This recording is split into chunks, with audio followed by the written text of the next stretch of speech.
హే దోస్తులు, ఎలా ఉన్నారు అందరూ? ఇదైతే లాస్ట్ సండే మినీ వ్లాగ్. అమ్మొచ్చిన తెల్లారి రోజు అన్నమాట. ఇంకా నార్మల్గా అమ్మాయిలకి అమ్మొస్తేనే పెళ్ళైన తర్వాత ఫ్రీగా ఉంటుంది కదా రోజంతా. అండ్ ఇంకా ప్రెగ్నెన్సీ టైంలో వచ్చిందంటే ఫుల్ రెస్ట్ ఇంకా మనకి. ఇట్లా ఇంకా అమ్మ ఉంది కదా అనేసి చాలా లేట్గా లేసిన అనమాట ఆ రోజు. అండ్ నేను లేసే వరకే ఇంకా అమ్మ ఇల్లంతా క్లీన్ చేసుకొని బ్రేక్ఫాస్ట్ అయితే ప్రిపేర్ చేస్తుంది. పోపన్నం చేస్తుంది అనమాట. నైట్ అన్న మిగిలిపోయి ఉండే దాంతో అయితే పోపన్నం చేసింది. అండ్ ఆ రోజు కుకింగ్ నా పనులు, నాగదిత్య పనులు అన్నీ అమ్మే చేసింది అనమాట. మా నాగదిత్య అయితే ఇంకా వాడికి మామ రాగానే గార్భం ఎక్కువ అయిపోయింది అనమాట. అసలు ఏ పనులు చేపిద్దామన్నా అసలు మా అమ్మ కోఆపరేట్ చేయట్లేడాడు.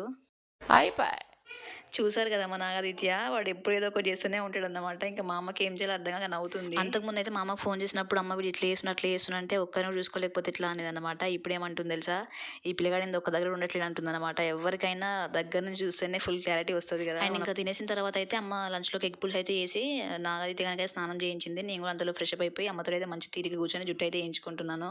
మీరు కూడా నాలానే అమ్మల ఇంటికి వచ్చినప్పుడు ఫుల్ రెస్ట్లో ఉంటారా లేదా అనేది కామెంట్లో చెప్పండి.